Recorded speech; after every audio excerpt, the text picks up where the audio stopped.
Enne jaanipäeva toimus Viikingite külas Saulas rauasulatuskatse. Seekord oli põhiline eesmärk katsetada savist õhutuslöörikut, mis juhib lõõtsast tuleva õhu sulatusahju.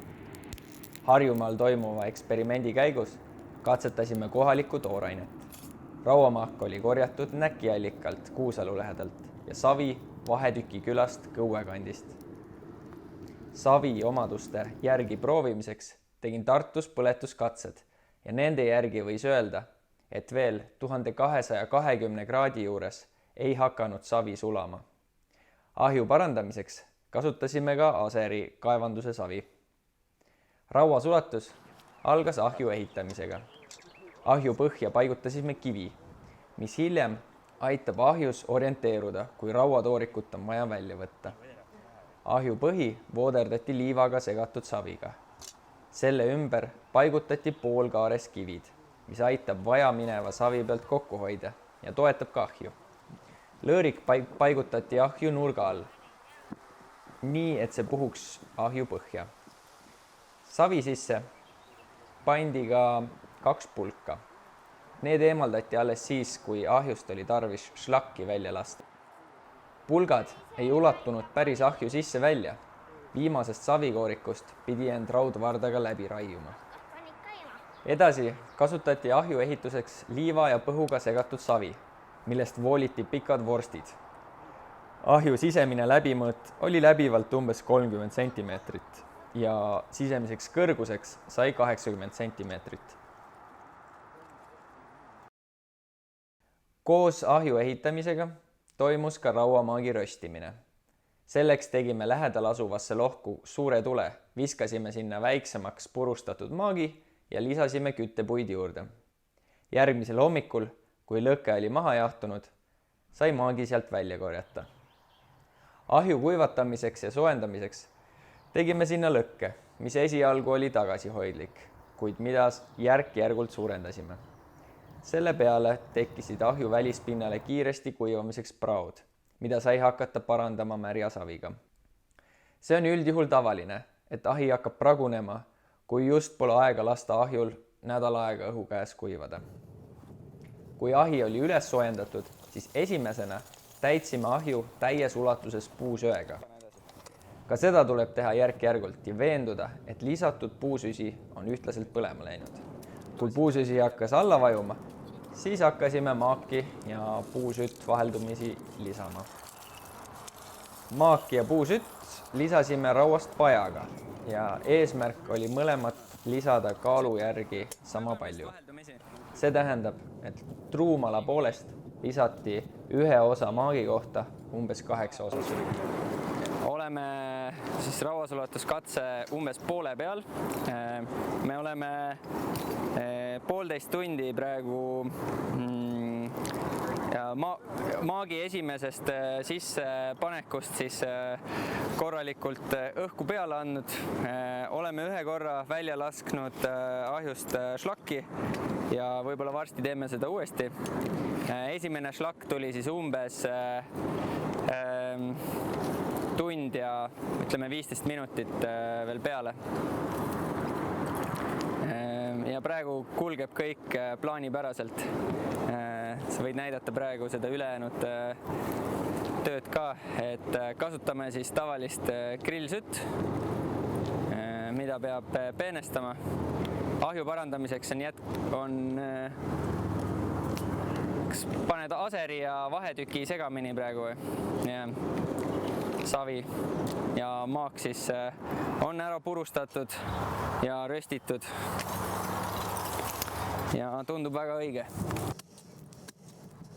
Vedelšlakk on ahjus väga oluline, kuna ühelt poolt soodustab see maagist taandatud rauaosakeste liitumist suuremaks tükiks.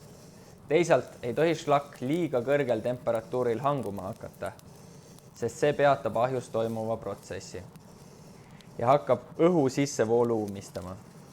Meie katses oli šlakk väga vedel ja seda lasti ahjust välja 4 korda.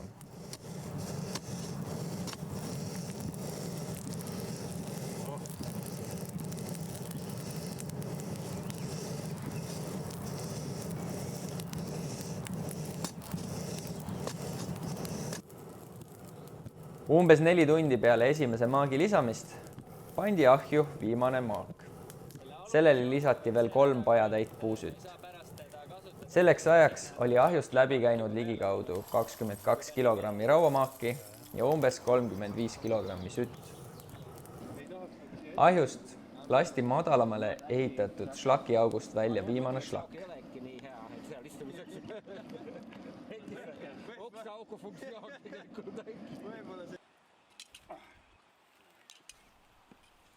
Õhutuslõõrikut tervena kätte saada ei õnnestunud, kuid seda sama näeme ka arheoloogiliste leidude puhul.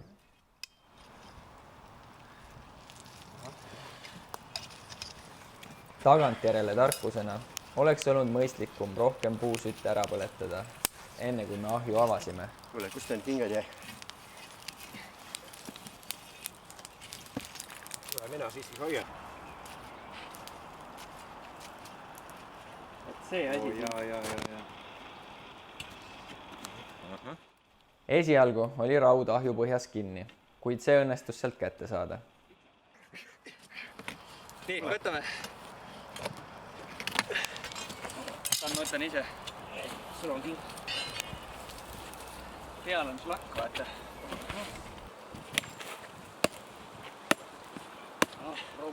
Ja. Nii kokku kui võimalik, jah? Kui ma keeran ringi, jah? Ei keera.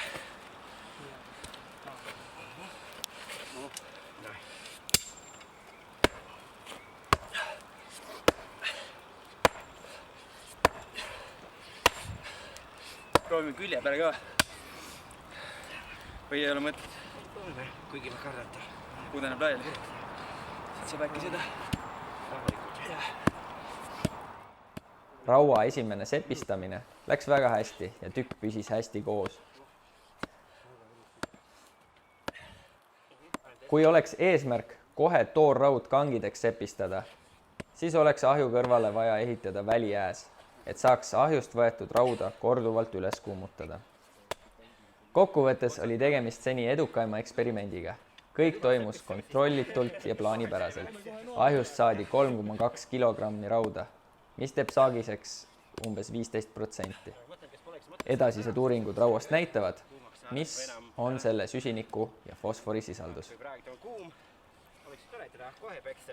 Ja muidugi suht maha jahtanud. Lõtsa liiga lahti. Enamast on asi, see puus oli otsa ahju kõrvale väes.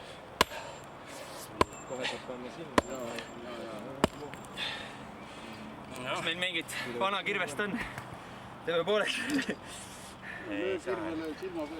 Seal enam ei ole midagi, jah? Seal ei saa enam panna, jah? Seal pole mõtted, jah? Ongi keegi vahetusena, jah? Loogi haamriga, jah? Ühest Ma tõnis? arvan, et ta väga enam hakkab pealtpoolt pudenema. Jah, praegu oleks hea juba metallalaasi tegelikult, jah? Või mingi kõva kivi, jah? Aga muidu päris plastilise oli, jah? Saab pooleks küll. Jah, löö see sinna sisse. Löö haamriga peale. Löö haamriga peale. Ei, haamriga peal ikka. Jah, hoia. Pane ilusti vastu, jah?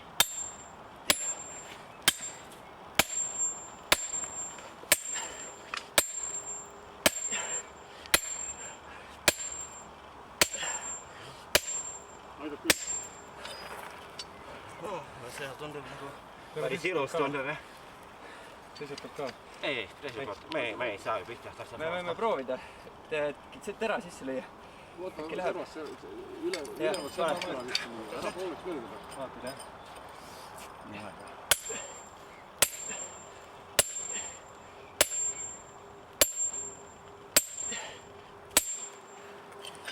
See on juba peaaegu pooleks ja selle lööb pärast pooleks ära. Jah. Ma arvan, et jätame ta rahule. Murdus pooleks põhjustab siin poolt ilusti nagu äks, jah?